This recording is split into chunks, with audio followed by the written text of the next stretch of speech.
Hello friend, and welcome back. It's good to see you. Today I'd like to talk about the 2021 remaster Diablo 2 Resurrected. So this is a digital game, so sadly I don't have any nice physical shenanigans to show off, but I have been playing this game recently, and so just wanted to talk through and share my feelings on the title itself. So this is a 2021 remake of a 2000 hit game, Diablo 2, and its expansion, Lord of Destruction. This was developed by Blizzard Entertainment in co-development with Vicarious Visions, who is now known as Blizzard Albany, who went on to co-dev on Diablo 4, but has a history as well of working on ports and remasters and so on, and of course published by Blizzard as well. So no particular introduction needed for Diablo 2. I think that as a franchise, it's seen its highs and its lows, but has a wide-spanning history in the action RPG space, and I would say likely piloted and created its own subgenre within the space as well, of kind of these more loot-driven gaming experiences. So for me, really where Diablo 2 comes from is its warm nostalgia for the experience and playing the game. I remember playing Diablo when I was a little kid with my older brother, just sitting in front of the computer and running through, and I was never particularly that good at the game when I was younger, but as I got older I became more familiar with the gameplay elements, and I first beat the game when I was in middle school, and I remember in middle school living with my father in Texas for some time, and I'd be up in the summer gaming at 2 or 3 in the morning, and I remember this summer very well because I played and had experiences with games such as Fear and Condemned: Criminal Origins. Wow, those two games were scary, and to be 12 or 11 playing through them was quite the thing, but that my parents let me do that. That's cool. And I'd get up and I'd get a little bag of Cheetos out of the kitchen, and there would be my dad on the couch, and he would be playing Diablo 2. So this game sparks a lot of very warm and happy memories of good times, which is funny because from a content perspective, Diablo 2 is quite likely the opposite of that, to be honest. But when the idea for this remaster started, Blizzard was kind of unsure if it would even be possible for them to do, because over time so much of the original source code data had been either lost or corrupted that they just didn't have all the pieces together to really take that source code and enhance it the way they really wanted to. And Blizzard's goal here was really to preserve the original experience as much as possible. A big part of that because of the fan reaction to Warcraft 3 and kind of everything that went wrong there. There's a lot to dig into. I'm sure if you don't know too much, I'd recommend just looking it up. You'll find a great history of videos kind of discussing the topic. But teams at Blizzard were successful in scouring through what sources they had, such as employees who had taken code home over time, marketing materials, old demos and things, that they were able to assemble most of what they needed to get this remaster up and off the ground. And so that's kind of how it came to be. And then Blizzard went on to announce Diablo 2 Resurrected thereafter, once they'd gotten far enough along. And Blizzard kind of handled the more networking and connecting solutions required to bring Diablo 2 into the modern age of gaming, while Vicarious Visions worked on the core aspects of the remaster experience. And so we'll talk a little bit about those throughout the video. Where I'd like to start is just in a gameplay perspective, and we'll just kind of overview a little bit. This game has one core gameplay loop going on, and that's basically you leave the town and safe zone that you're in, and from there you begin exploring, at least I do, the borders of whichever new zone you're in. And this game takes place across 5 acts, so you might be in the green wooded meadows of the Rogue encampment and its surrounding areas, or Loot Lane's deserts, or the Kruas docks, Amazonian jungles, or Hell itself, or about Hargoth up in the mountains. And so you'll explore the zones around these areas as you go, and you'll kill enemies. And the enemies, when they die, will drop loot, and you'll find cool loot, and you'll say, oh dang, this is sweet, or I don't care about that. And once you kind of fill up your inventory, then you will teleport back to town. You'll sell what you don't need for money. You trade around, buy some potions, get some more scrolls for teleporting back in the future, and then you rinse and repeat that process until you basically beat the game. When I was younger, I remember this game taking forever to beat, but I think nowadays I'll beat the game in less than 10 hours typically, just a couple hours to go through each act. Probably Lord of Destruction being a little longer than that. I'd say 15 hours. But I've now beaten the game using 5 different builds, and those are things like the Blizzard Sorceress, or the Skeleton Necro, the Lightning Javelin Amazon, the Teleporting Barbarian, Hammerden, which is a sweet Blessed Hammer Paladin build. And so the gameplay loop is so satisfying that I can play most games. I have so many games, guys. I have so many games, and this shelf represents merely 1% of all the games in my collection, probably. And to that extent, I've beaten this game over and over and over and over and over again, playing as different builds, playing through different difficulty levels, normal, hell, nightmare modes, to see just how challenging that gameplay experience can get. And it consistently provides a fuel of enjoyment to playing the game. And you know, building the classes is funny, because beating the game and building the class is really like building the class just to beat the game again, because when you get to the next difficulty level, you know, enemies get stronger, they get new resistances and immunities, or might have special damage that they can apply to you as well. And so, you know, things continue to progress and just be so fun. And the funny thing about it is that I really feel like the gameplay loop is repetitive enough and asks enough of your time that it kind of feels like having a part-time job when you're playing Diablo 2 pretty religiously. But there is something still there that draws me back each time and makes me say, oh, you know what? I haven't beaten this game with an assassin build of any kind. I'd love to see what the gameplay experience is like if I take it in that direction, because every class does feel and play a little differently, especially depending on the build, and if you're playing online, you're playing offline, so on and so forth. So there's a lot of depth and complexities to such a simple gameplay loop, and it's one that I don't think has been recaptured in similar ARPGs since. I've played a number of them. Of course, I played the later entries in the Diablo series, including it as well, but Diablo 2 is the one that continues to capture my heart and just pull me back. Maybe it's because I have nostalgia for it, maybe it's because I'm so familiar with it that it continues to just drive my interest, I suppose. Maybe exploring something new from time to time.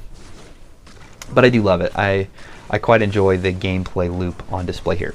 So what I want to talk next about is a little bit on the story. And so the story essentially occurs not too long after Diablo 1. And in Diablo 1, the hero goes down to Tristram Church, slays Diablo, gets the Soul Stone, and inserts it into their forehead, I guess, to trap Diablo's soul therein. But sadly, they are corrupted in the process, and it actually turns out that Diablo is taking over their body, in essence, and now is on this journey that he set out on to seek his similarly trapped brothers, Mephisto and Baal. And kind of wherever Diablo walks, demons and fire thus follows. And the game mostly follows a character named Marius throughout the cutscenes. And Marius is mostly a vehicle to narrate the story. As a person, he's just a random dude, quite a gullible dude who just keeps putting on Diablo time and time again. Just really, without Marius, honestly, I think that these 3 bumbling demon kings would have been not nearly as successful, because every time they needed something to happen, Marius just conveniently was there to like help them get it done. So he kind of drives me crazy as a character throughout the plot itself. But I will say that the story at this point, super classic. And one of the things I always love playing towards is just getting to see the incredible cinematics on display for Diablo 2 when you go between act to act. So I always find that to be quite fun. I will say about the story that the threats never feel particularly high, even though, kind of zooming out, they likely are for humanity. But it's mostly because a lot of what's happening is occurring mainly outside the plane of human threat, I would think. Of course, there are areas you'll go into in Act 3 in the Amazon jungles. You will go towards the later part when you get to Travancore. You know, it's a huge, huge city. But I think you miss the human aspect of what used to be there. Yeah, there's like dead people lying around in the market and stuff, but it doesn't really feel lived in. It feels like it was decorated there for you to see as like, oh, look at this place, it looks crazy. So maybe if there were more cinematics to kind of display that or show the interaction between demons and maybe normal people, could have been more intriguing. I think this gets captured well in Diablo 1 with the Butcher is a great example. Like, as a character is terrifying, and I think a big part of that is the investment you feel seeing what the Butcher has done to people. It might even happen right as soon as you walk up to the church for the first time. So, you know, the stakes don't feel very high, but I never really... This is a story that I would have experienced for the first time close to 2 decades ago. So maybe when I was 10 years old, I was super invested, and I've just beaten it enough times now. I've seen it enough times now where it's like desensitizing.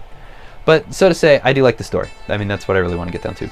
Okay, so moving on, let's talk about sound and sound design. So in my mind, I can hear many of the themes just playing when I'm in the camps or I'm out running around.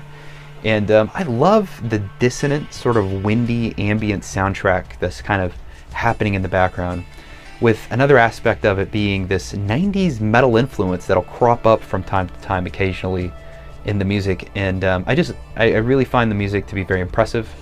The sound effects of slaying Fallen or Bale's laughter before he hits you with another wave of demons, these are just such classic sound effects in my mind that, again, I can just similarly hear them playing out and enjoying those as I think about the game. And so it feels good.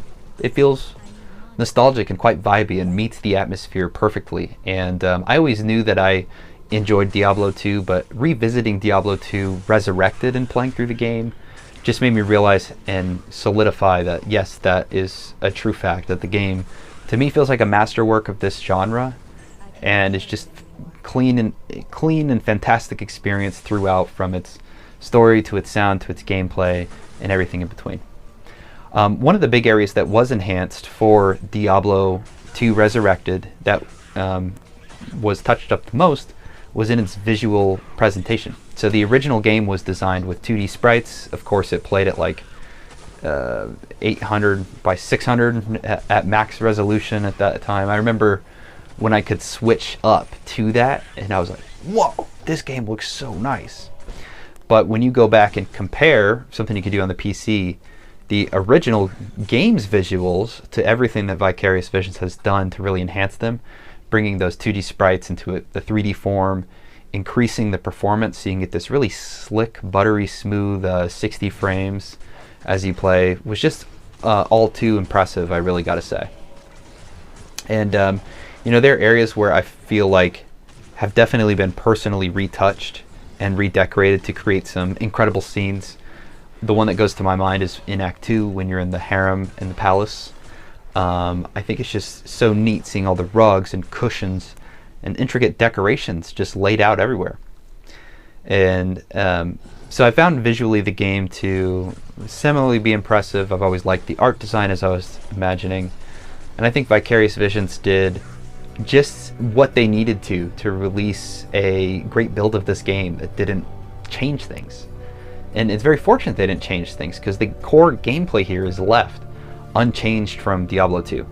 There's really only 2 enhancements I can think of. Well, there's a few enhancements such as stash sharing, and you have gold can now be auto collected, which is really convenient, or you can go to the cow level and access it over and over again. But a lot of the core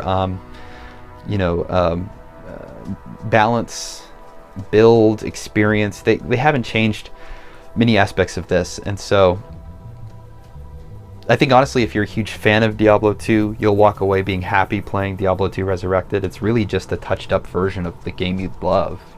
And if you've never played Diablo 2 but you love action RPGs, I think this really is the game that you should go and get and just try out. It's one of my favorites. It's old school enough, it's simple enough to be engaging and fun. It looks great enough now with this newly enhanced version that it doesn't feel particularly old school. And I think the fact that it doesn't feel old school likely means that one of two things has happened. Either the industry has not found a great way to capitalize on the game design doctrine of Diablo 2, or it's just similarly a timeless game that looked ahead and said, these are all the things we need to do and we need to just keep it like that. And I find that to be really impressive, because when Diablo 2 was originally developed in 1997 to 2000, nearly a 3-year development cycle, a lot of what they were putting into the game that enhanced from Diablo 1 really came and was driven by just the developers trying new things and just kind of making stuff up on the fly. And so I found that to be very impressive. And again, I love this game. It's a very fun game. And I think that Diablo 2 Resurrected really lives up to the original experience quite a bit. So I recommend checking it out. Have you played Diablo 2? Would love to know your experience as well. And as always, I appreciate you watching. If you liked the video, please like the video. And would love for you to subscribe. Stick around. Let's talk about more games in the future. Okay, y'all. Well, until next time, stay well, stay healthy, and I'll see you soon. All right, bye.